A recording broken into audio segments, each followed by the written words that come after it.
Você já viu o canal do YouTube Predictive History? Ele explodiu recentemente e já está chegando a 1 milhão de inscritos. Um professor de história do ensino médio chamado Professor Jiang dá aulas que nunca seriam ensinadas aqui nos Estados Unidos. Aulas sobre geopolítica, teorias da conspiração e sociedades secretas. Os cursos dele incluem como o poder funciona, como as sociedades colapsam, como o mal triunfa, a aurora dos judeus. Nenhum tema ou teoria fica de fora, e o jeito direto dele de dizer coisas que as pessoas normalmente têm medo de falar acabou criando um grande público. E o canal viralizou depois que um dos professores previu corretamente a guerra de 12 dias entre Irã e Israel. Agora ele está prevendo algo ainda mais sombrio. Ele prevê, em outro vídeo viral, que Israel será o próximo grande império, controlando o mundo inteiro. Que todos os eventos que estão acontecendo agora são uma preparação para a ascensão final deles, o que ele chama de Pax Judaica. E ele faz tudo isso direto de Pequim. O professor Jiang é um professor canadense-chinês que estudou aqui nos Estados Unidos, em Yale, com formação em literatura inglesa. E agora ele dá aula em um curso de ensino médio. Inacreditavelmente, isso é um curso de ensino médio. Ele grava as aulas, coloca no YouTube, usa história preditiva e teoria dos jogos para prever corretamente o futuro.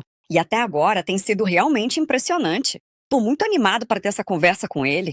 Professor Dian, seja bem-vindo ao programa. Muito obrigado por estarem aqui. Então, Obrigada por me receber, Kim. tô muito animado para essa conversa. Tenho acompanhado o seu trabalho há algum tempo. Já faz um tempo que tento te trazer para o programa. Não sei se você sabe disso, mas tenho te mandado mensagens no YouTube e em todo lugar desde então. Vi muito do seu conteúdo circulando por aí, mas acho que você tá super requisitado. Muita gente quer conversar com você.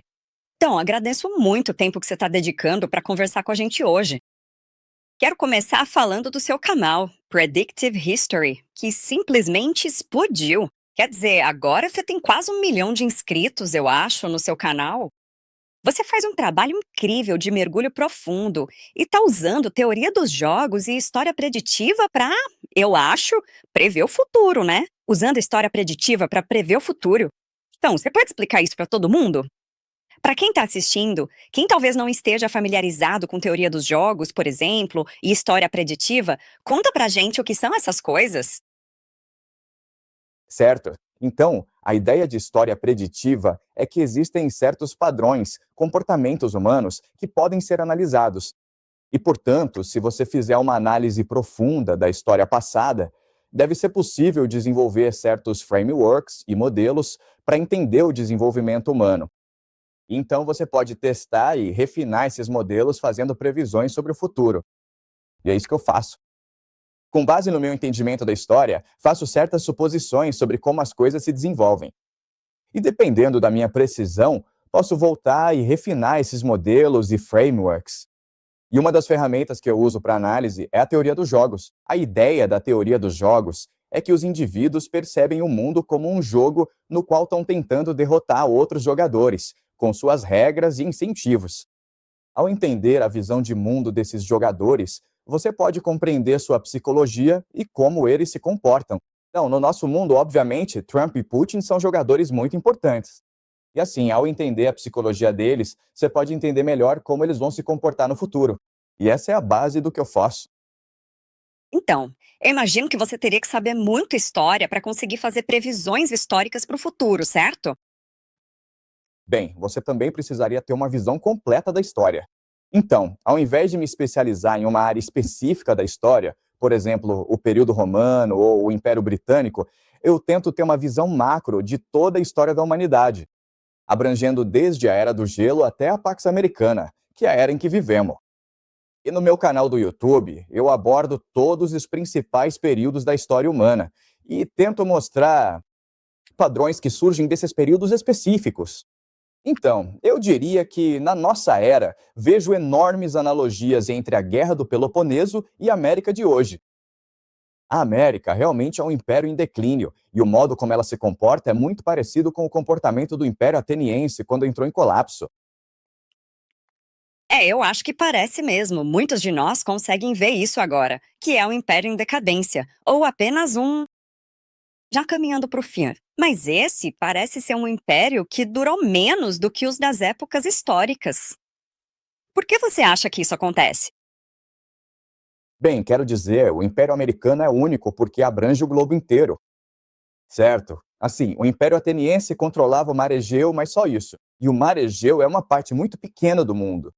Os Estados Unidos insistem em manter hegemonia em todo o mundo, na África, na América do Sul, na Europa e na Ásia. E isso não é sustentável.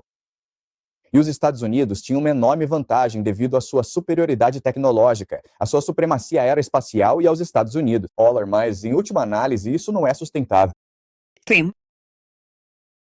Essa aula que você está dando no YouTube é uma aula de verdade. Quer dizer, a gente nunca vê nenhum aluno. Às vezes, recebemos perguntas dos alunos. Então, você está ministrando um curso de verdade, está filmando.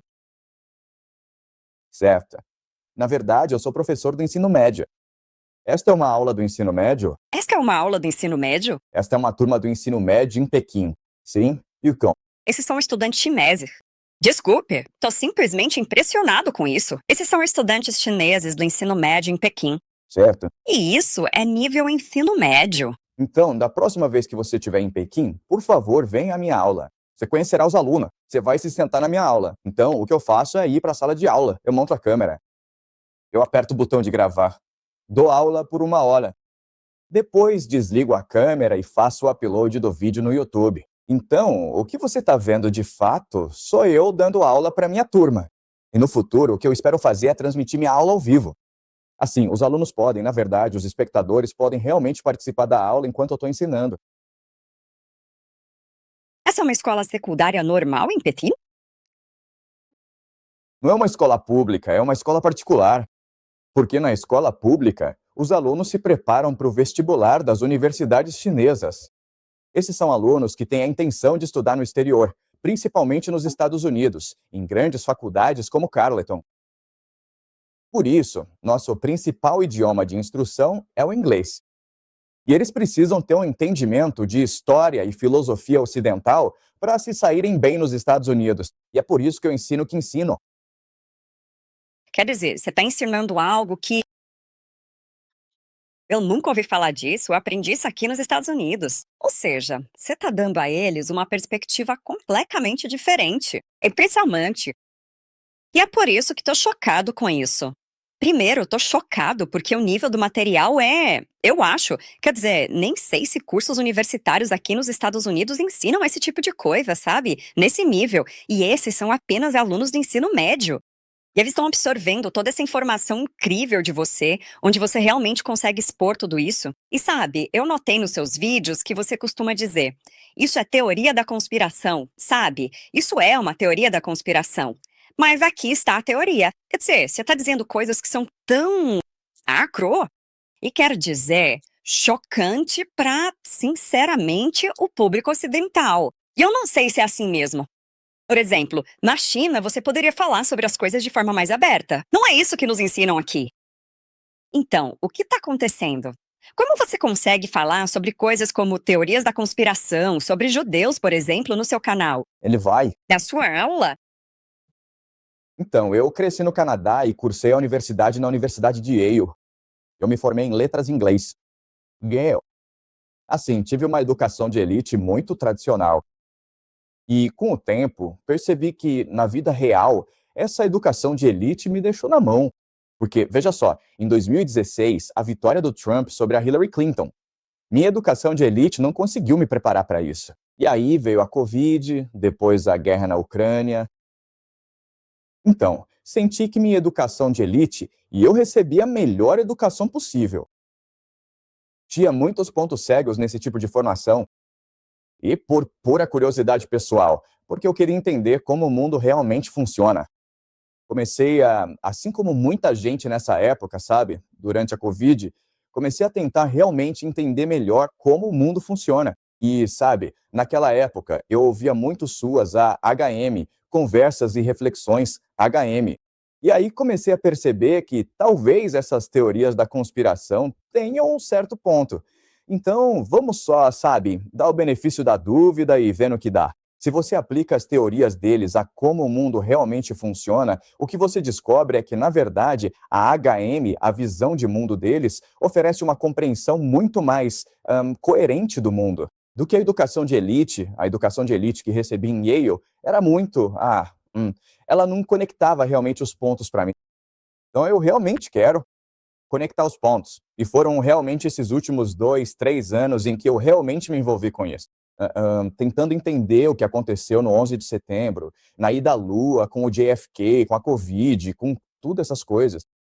E aí usei esse ponto de vista para tentar entender a história da humanidade. Então, percebi que, se, sabe, com a mente aberta, consigo conectar melhor os pontos. Portanto, na minha aula, o que tento ensinar os alunos não são fatos. O que tento ensinar os alunos é uma certa atitude, uma certa estrutura para compreender o mundo, que é questione as coisas e tente conectar os pontos, mesmo que isso possa levá-lo a verdades desconfortáveis.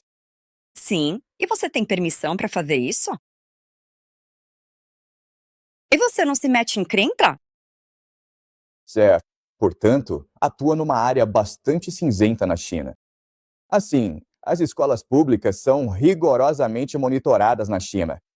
Existem certos livros didáticos que você deve usar em suas aulas. O teste que se precisa fazer. Assim, a China apresenta um conformismo extremo em seu sistema educacional. Escolas particulares de ciências naturais são uma área cinzenta porque esses alunos vão estudar no exterior, e isso representa uma minoria de estudantes. O governo chinês ainda não descobriu a melhor forma de ensinar nessas escolas. Então, desde que você não ultrapasse certas linhas vermelhas, você pode ensinar o que quiser. E outra coisa é que o que eu ensino na China é totalmente fora do comum. É tão maluco que a maioria das pessoas acha meio estranho e acaba desligando. Então eu atuo nessa área muito nebulosa e cinzenta. E é muito estranho porque, como você disse, eu não seria aceito como professor em muitos outros lugares do mundo. Quer dizer, sinceramente, Sim, com certeza. Claro que sim. é incrível. E Você está fazendo isso na China, de todos os lugares. eu só consegui fazer isso na China, onde, novamente, essa área cinzenta existe. 99% de toda a educação é pública, e depois há essa porcentagem muito pequena, que é privada. E tudo isso no setor privado, sendo que apenas uma pequena porcentagem é de fato progressista ou experimental. E é nessa escola que eu tô. No sistema educacional chinês, são alunos estrangeiros? Não são cidadãos chineses? Não, são estudantes chineses que estão planejando estudar no exterior. Sério? Porque eu achava que crianças não podiam se matricular em escolas privadas na China, a não ser que fossem filhos de expatriados. Basicamente, tipo, talvez pudessem ter nascido na China e serem chineses. Mas eu suponho que eles teriam que ser os pais, teriam que ser internacionais. Certo? Essas são as diferentes classificações deles. Então, falando sobre a trilha internacional para expatriados, né? Escolas que atendem especificamente diplomatas são meio que para diplomatas e você precisa de um passaporte estrangeiro para entrar nessas escolas. E aí você tem as escolas, e então, no meio, existem essas áreas cinzentas. Escolas que são experimentais e internacionais, nas quais portadores de passaporte chinês. E isso é um fenômeno recente dos últimos 10 anos. O governo chinês está testando escolas experimentais, permitindo algumas para avaliar os resultados. Exatamente. Uau, só na China mesmo. Você acha que consegue dizer as coisas que diz e falar de forma tão direta? Quero dizer, é tão revigorante assistir ao seu conteúdo porque você é tão. Bem, você é acadêmico, é professor, tá aí dando um curso. Você faz isso de forma muito acadêmica, muito lógica, se atendo aos fatos e coisas reais. E mesmo quando fala sobre teorias da conspiração, ainda assim baseia-se em fatos. Você sabe, esses são os fatos sobre as conspirações, esses são os fatos sobre os grupos. E isso é, sabe, o que sabemos sobre eles. Quero dizer, você consegue, sabe, você é tão acadêmico, mas diz coisas que o resto de nós simplesmente não conseguiria dizer sem consequências. Mesmo nos nossos, eu sinto que nos nossos canais do YouTube, a gente não consegue realmente. Quer dizer, você tá fazendo isso no YouTube e consegue fazer, mas você consegue simplesmente dizer as coisas de forma tão direta, do jeito que todo mundo tá pensando, sabe? Mas as pessoas não querem dizer, porque se disserem, vão parecer que são, bom, você sabe, acabam sendo chamados de antissemitas. Eles te chamam, quer dizer, estão te chamando desses nomes? Estão te chamando de antissemita por causa do seu canal? Na verdade, me chamam de agente do Mossad e muito mais, No quê? de qualquer semita, porque um dos meus argumentos é que Israel vai se tornar uma nação dominante no Oriente Médio. Então eu recebo muitos comentários no YouTube dizendo que eu devo trabalhar para o Mossad ou para a CIA. Além disso, já me chamaram de agente do PCC, de propagandista comunista, porque falo muita besteira sobre o mundo ocidental. Eu falo muito pouco sobre a China. Já me chamaram de todo tipo de nome. Ok, mas eu não tenho. Inicialmente, não sou exatamente anti-estimulante. Interessante. Interessante. Então, você acha que é capaz de dizer esse tipo de coisa que você diz? Porque é o público. Assim como aqui na América, os Estados Unidos são extremamente protetores dos judeus. E sabe, se você fala uma coisa sobre sionismo, faz uma crítica a Israel, de repente você já é considerado antissemita. Então é como se fosse uma atitude super protetora, até sufocante aqui. Mas eu acho que isso é mais específico nos Estados Unidos do que até mesmo na Europa ou em outras partes do mundo ocidental. Mas a Ásia, eu não sei se a Ásia teve, sabe, não existe essa mesma relação com os judeus que o Ocidente tem, porque o Ocidente tem a Segunda Guerra Mundial e toda a história da Segunda Guerra e do Holocausto. Aquilo foi uma guerra ocidental, a Guerra Mundial, principalmente. Quer dizer, claro, o Japão se envolveu em algumas coisas, mas, no geral, quando se trata dos judeus, esse é um olhar ocidental dentro da Segunda Guerra Mundial, uma narrativa ocidental. Então, você acha que isso fez com que as pessoas do Oriente, ficassem tipo, qual o grande problema de conversar sobre esse grupo de pessoas? Quero dizer, vocês estão dispostos a conversar sobre muçulmanos, budistas, hindus e todos os outros grupos? Tipo, por que não podemos conversar sobre judeus agora? Por que não? Quer dizer, você acha que é por causa desse tipo de atitude ou o que você acha que é? Quero dizer, a realidade é que há menos ênfase em correção política na China do que nos Estados Unidos, onde nos Estados Unidos você tem que ser muito mais cuidadoso e cauteloso com o que você diz, por medo de ofender outros grupos. Mas na China, a gente não tem essa preocupação porque a China é basicamente uma etnia só. É uma sociedade homogênea. Então, simplesmente não existe esse foco na correção. E por isso você pode dizer certas coisas que poderiam ofender outros grupos.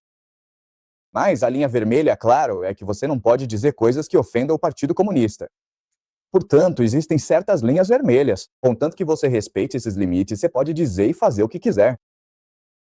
Ok, contanto que você não se oponha ao próprio governo, tá tudo bem. Eu. Tive uma conversa. Um amigo me perguntou se eu preferia morar na China ou nos Estados Unidos, pois eu mostrava vídeos de como a China está incrível, com cidades e vilas maravilhosas. Quero dizer, tudo simplesmente é realmente o novo mundo. Está se desenvolvendo muito rápido mesmo, e se as pessoas realmente quiserem saber a verdade sobre a China, eu realmente recomendo esses vídeos turísticos, tipo aqueles de passeio a pé, onde ninguém fala nada. Não tem nenhuma narrativa em cima, mas você pode realmente ver como são os lugares. Gosto de fazer isso, vendo o mundo por outras lentes. Mostrei pra ele e ele disse: Uau, impressionante! Aí perguntou: prefere morar no ZEUA ou na China? Respondi: prefiro morar nos Estados Unidos, já que sou um comentarista político desbocado. Se eu não fosse, e fosse apenas uma pessoa comum, que não pensa muito em política, que está ocupada com a vida, a família, o trabalho, sabe? Todas essas coisas. E sim, a China pode ser realmente um ótimo lugar para se viver se você não liga para governo e política. Se você está focado só na sua própria vida, provavelmente é ótimo. Mas quando você começa a olhar para o governo, eu ainda tenho família morando naquela parte do mundo. E se eu começo a conversar Bom, online sobre política, eles dizem: precisamos parar a conversa agora. E a gente tem que. sabe? Exatamente. Quer dizer, eu gosto muito dos Estados Unidos, eu fiz faculdade lá. Na verdade, a maioria dos meus amigos são americanos, porque eu respeito a mente aberta, a generosidade e a tolerância dos americanos. Mas eu tô vendo o que está acontecendo na América, especialmente nesses últimos dias. Eu tô simplesmente horrorizado e acho que isso virou o novo normal. Eu acho que os Estados Unidos estão caminhando para uma guerra civil. E eu não acho que exista uma saída para essa situação. É um cenário muito grave. Bom, vamos entrar nesse assunto agora, a história preditiva de onde estamos hoje. Vamos começar com Donald Trump. Muita gente quer comparar Donald Trump a várias figuras históricas, de FDR a Hitler. Mas me diga, na sua opinião pessoal, com quem você acha que ele realmente se assemelha mais? Bem, Donald Trump é, antes de tudo, uma figura histórica única. Mas se eu tivesse que escolher uma analogia, Acho que ele seria mais parecido com Júlio César. Então vamos falar sobre alguns aspectos de Júlio César que se assemelham a Donald Trump. Júlio César se tornou poderoso porque levou seu exército para a Gália e escravizou a população. Basicamente, Júlio César conduziu uma guerra de imperialismo injustificada contra pessoas inocentes, o que deixou ele e seus soldados ricos. E isso também fez com que seus soldados fossem extremamente leais a ele. A classe patrícia em Roma ficou extremamente irritada com César e queria indiciá-lo, basicamente fazer um impeachment dele. E então César cruzou o Rubicão e instaurou uma ditadura militar.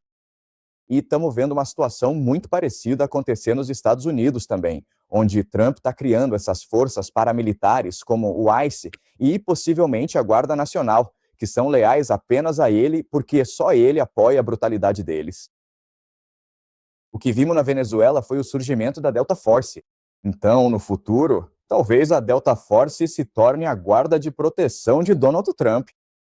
E o que está impulsionando tudo isso é um enorme descontentamento popular, onde as pessoas não sentem que haja qualquer esperança de um futuro melhor.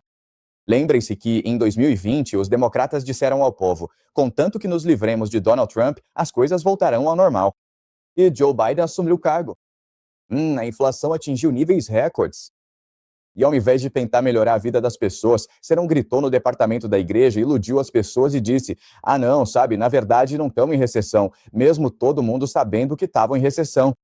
Quando Putin invadiu a Ucrânia, o Biden impôs essas sanções que acabaram voltando como um bumerangue contra a economia americana.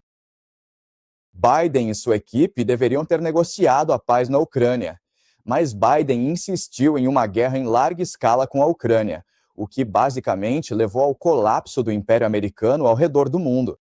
Então, há descontentamento público, mas os democratas não têm nenhuma solução. Com a aproximação das eleições de meio de mandato, os democratas poderiam ser um partido sem guerras, de mais redistribuição de riqueza, mas, em vez disso, eles simplesmente não têm nenhuma ideia de política. Eles só prometem ao povo: não somos o Trump e tentaremos o impeachment dele no poder. Então, neste momento, a escolha para o povo não é entre democracia e monarquia. Na verdade, é uma escolha entre monarquia e oligarquia. E, diante dessa escolha, historicamente, as pessoas tendem a escolher a monarquia, porque a primeira coisa que os monarcas costumam fazer é cancelar as dívidas. Isso é algo chamado de jubileu. E essa é uma maneira muito comum dos reis consolidarem o apoio popular. Então, eu imagino que se Donald Trump se tornasse rei, e essa certamente é a ambição dele, ele cancelaria todas as dívidas, incluindo dívidas estudantis, hipotecas, e isso seria um alívio enorme para o povo americano. Por isso, acho que Júlio César é a melhor analogia. E muito disso é causado pela incompetência da elite dominante. Os democratas, os oligarcas, se recusam absolutamente a admitir que fizeram algo de errado. Eles se recusam a admitir que os Estados Unidos se tornaram uma oligarquia corrupta. E eles bloquearam qualquer mudança política, inclusive Bernie Sanders. Se Bernie Sanders tivesse vencido em 2016 ou 2020, então os Estados Unidos e o mundo seriam um lugar muito diferente. Não é só o Trump, é também essa elite que viabiliza o Trump. Outra coisa que eu diria é que o que parece motivar o Trump é a sede de vingança dele. Porque, sabe, para o Trump, o maior trauma da vida dele é a eleição de 2020 contra o Joe Biden, porque ele realmente acredita que venceu a eleição. Mas Joe Biden, os europeus, Obama conspiraram contra ele. E como? Bom, primeiro de tudo, teve os protestos do George Floyd em Minnesota, certo? Os protestos do Black Lives Matter. Depois vieram os lockdowns da Covid. Depois teve o voto pelo correio, que virou a eleição a favor do Joe Biden no último minuto. Então, podemos ver muito do que ele faz como uma turnê de vingança. Por isso ele odeia os europeus, porque está convencido de que os europeus conspiraram com Obama contra ele em 2020. E é por isso que estamos vendo o Trump sendo tão antagônico em relação aos europeus. Esse é um dos lados. Outro lado é que, sabe, por que o Trump foi lá e sequestrou Maduro? Porque eu acho que o que aconteceu durante o julgamento do Maduro é que ele vai contar para o povo que a Venezuela participou da fraude eleitoral em 2020. Ele vai apresentar provas de que a eleição foi manipulada em 2020. E agora estamos vendo em Minneapolis, em Minnesota, esses agentes do ICE andando por aí causando confusão. E sabe, como as coisas vão se desenrolar em Minnesota é extremamente importante. Porque eu acho que há uma grande probabilidade de que o Trump vai fazer nas próximas semanas é perdoar o Eric Chauvin. E isso colocaria o país em chamas se ele fizesse isso. Mas isso combina muito com a psicologia do Trump. Ele está tentando criar o máximo de caos possível. Ele está realmente tentando instigar uma guerra civil com suas ações. Quero dizer, como mais você explicaria o fato de que existem esses agentes do ICE, saindo por aí, circulando pela América e cercando cidadãos americanos comuns? E lembre-se, esses agentes do ICE, a responsabilidade deles é deportar imigrantes ilegais. Mas adivinha só? No governo Obama, mais imigrantes ilegais foram deportados do que no governo Trump, mesmo com essa força paramilitar chamada ICE andando por aí e supostamente caçando imigrantes. Eu acho que o objetivo principal deles é testar a possibilidade de uma polícia secreta nos Estados Unidos. Há conversas, há planos para mobilizar a Guarda Nacional em todos os 50 estados este ano. Então parece que eles estão tentando criar as condições para uma lei marcial. Como Trump poderia, se ele tem esse desejo, como você diz, de se tornar rei? Quer dizer, obviamente, eu não sei se os Estados Unidos aceitariam um rei de verdade. Eu não acho que a gente diria, ok, estamos instaurando uma monarquia e a família Trump agora é a monarquia. Mas haveriam outras formas de dizer isso, eu suponho, e ainda assim ter o mesmo resultado final. Bom, quero dizer, vamos considerar o que Júlio César fez, certo? O que Júlio César fez foi criar um mito sobre si mesmo como esse grande herói conquistador. E é por isso que vemos o Trump instigar guerras ao redor do mundo, certo? Então, o Trump foi para a Venezuela. Ele está falando sobre bombardear o México e a Colômbia. E ele está falando sobre coisas lá na Groenlândia, e Canadá e Cuba. Agora ele está considerando ataques contra o Irã. E mesmo que você e eu fiquemos horrorizados com isso, em um nível psicológico humano fundamental, isso inspira admiração e medo nas pessoas, que é o que um grande rei tenta fazer. Então o Trump está tentando se apresentar, antes de tudo, como esse grande herói conquistador que vai restaurar o Império Americano. Esse é o número 1. Número 2 é que, como eu mencionei, ele está tentando criar forças militares que sejam leais somente a ele. Você sabe, Peter Hegseth, em setembro passado, disse que a nova doutrina militar é o ethos da guerra. Sabe, nós vamos desconsiderar todas as regras de engajamento. Nós vamos agir com letalidade máxima. Então ele está realmente falando para um grupo especial de pessoas nas Forças Armadas, que são as Forças Especiais, Delta, Força Delta, os Buenas Verdes. Essas são pessoas que são mais simpáticas a esse tipo de retórica. E assim, eles eventualmente se tornarão os mais leais ao Trump, o que permitirá que Trump realize assassinatos seletivos, sabotagem, infiltração, que é o que ele precisa, basicamente, para se livrar de seus opositores políticos. Número 3, guerra civil. Certo.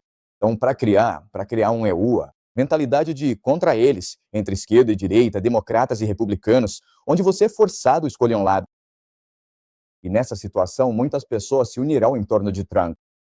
Essa é a número 3. A quarta medida é criar um estado de emergência nacional. Poderia ser uma guerra civil, mas também poderia ser uma espécie de colapso.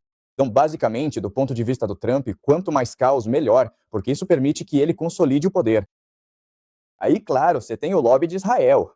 O lobby de Israel tem muito interesse em uma guerra contra o Irã. E o Netanyahu visitou o Trump logo antes do Ano Novo em Mar-a-Lago.